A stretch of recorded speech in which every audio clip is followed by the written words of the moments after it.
Welcome to Rewatch and Rank. On this channel, we rewatch older TV shows, provide a summary and opinion on the episode before ranking each episode against each other.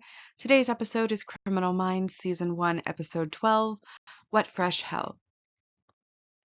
Episode in a nutshell is a brief summary of what happens in the episode.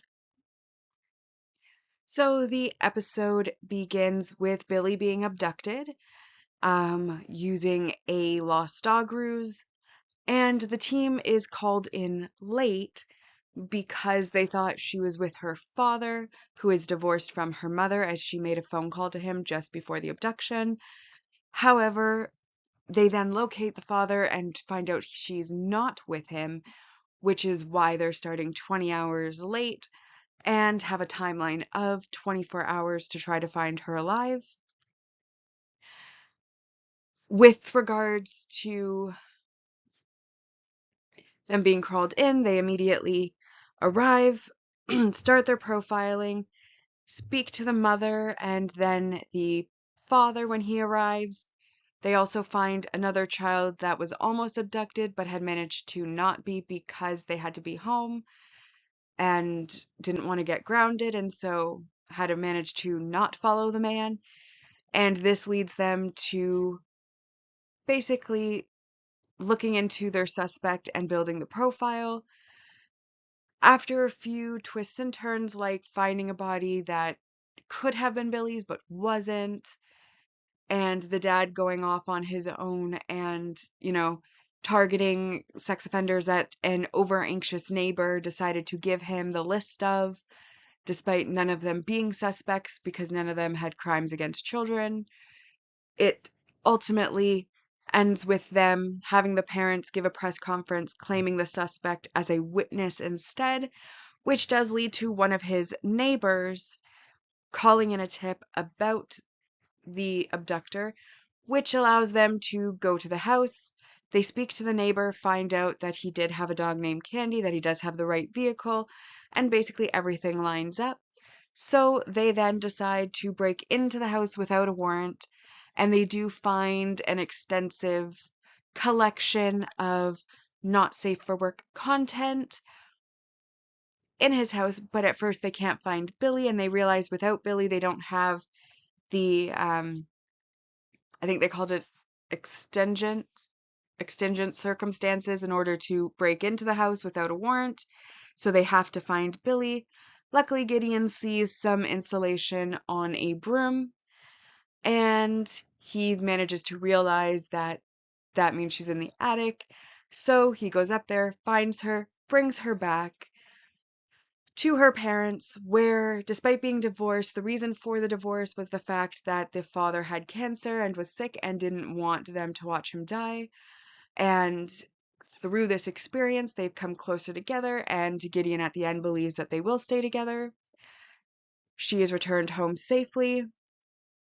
And then there's also a little bit of a plot with the team where at the start of the episode, Aaron sends Garcia flowers on Gideon's behalf.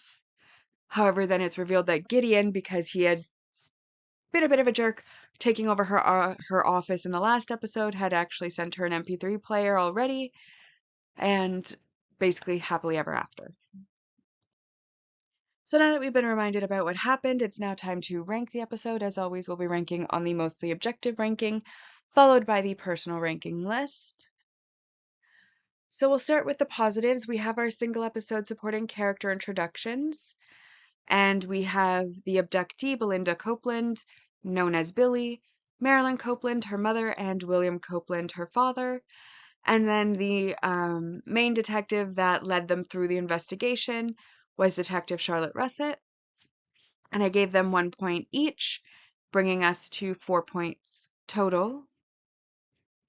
Then we have the multi-season main character development, and this, of course, is to do with Gideon. First, that he did realize that taking over Garcia's office was upsetting to her, and sent an MP3 player as an apology, which I think was great. And we learn also that he keeps pictures of those he's saved, his success cases, in his office. And at the end, we see the twins from Broken Mirror there that he saved. And then he adds an image of Billy next to them because he did manage to save her. And those together I'm counting as 4 points.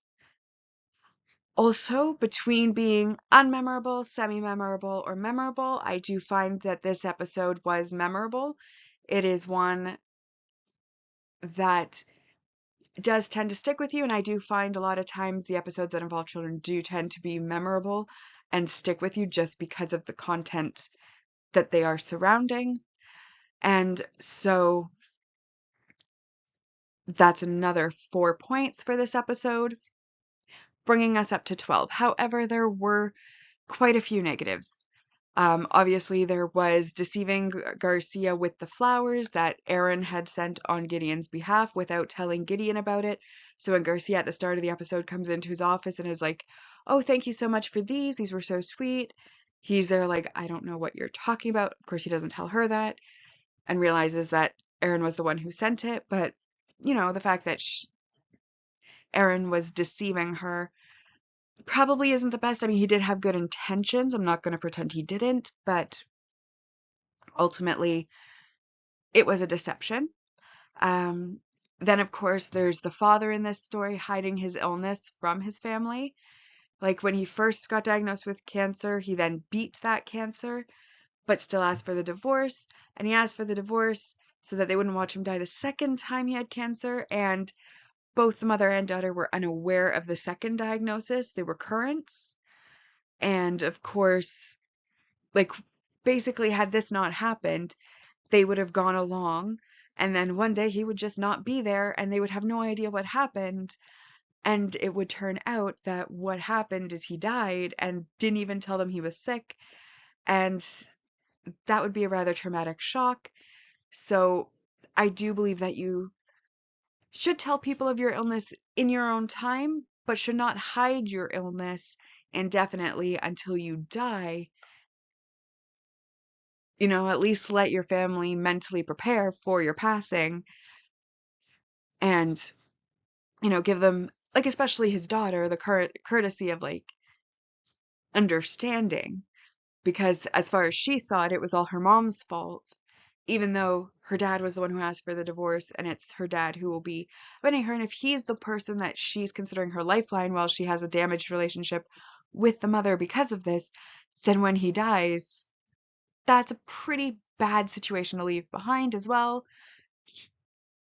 I was a bit conflicted about it because I do think it is your choice to tell people about your illness and when and how, but because it would have such a big impact on everyone else and already has with the divorce and the damaged family relationships, etc., I do think that it was just a poor choice on his part. So I am taking 2 points.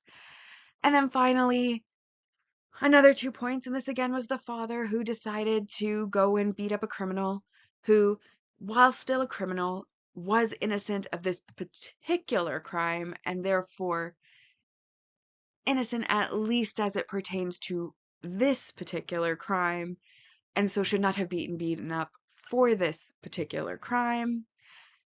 As to any other crimes, well, that would have been the victim's choices. But even then, you should leave it in the hands of the courts. No vigilante justice. So ultimately, -2 points for that as well. And that brings us down to 6 points. I do want to honorably mention that I could have taken points for the fact that they went against procedure and broke into the guy's house without a warrant. However, because, extenuating or extingent circumstances is built into their policies and their laws as far as if they found her, then they were justified, and therefore it fell within the guidelines of what they could do, and they were making a judgment call. I decided not to take points for it, but I do generally believe that when you are doing your job, it is a good idea to follow the procedures in place. But again, I didn't take points because it seems to have been exceptions are written into the law, and it seems like these circumstances, because they found her, basically make what they did okay. So it's still a 6 out of 10 for this episode. And so being a 6 out of 10, it brings our list to in first, extreme aggressor, natural born killer, Compulsion, The Popular Kids, The Fox, Derailed, Blood Hungry. This episode came in 8th place, What Fresh Hell, followed by LDSK, Plain Sight, Broken Mirror, and Won't Get Fooled Again is currently in 12th place.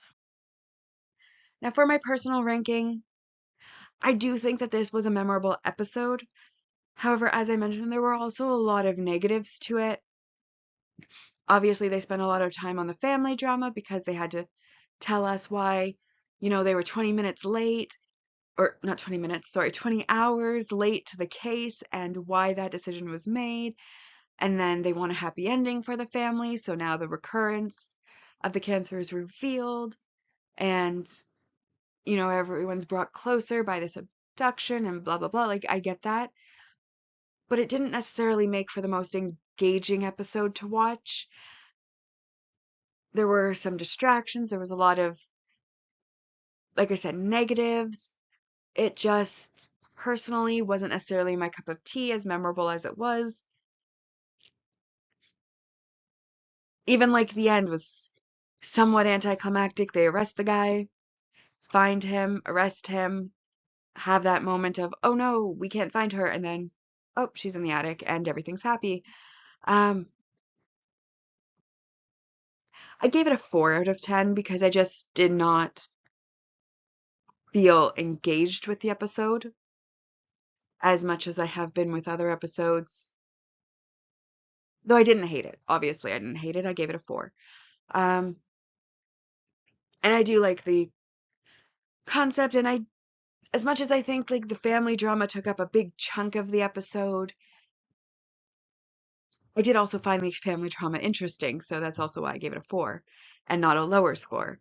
Um, but yeah, the personal ranking so far has first place Derailed, Compulsion, Plain Sight, Extreme Aggressor, The Popular Kids, Natural Born Killer.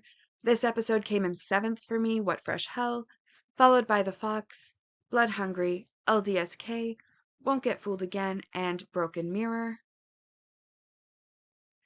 And that now brings our series ranking so far to a score of 72 out of 220 on the mostly objective ranking, and then a score of 51 out of a possible 220 on the personal ranking.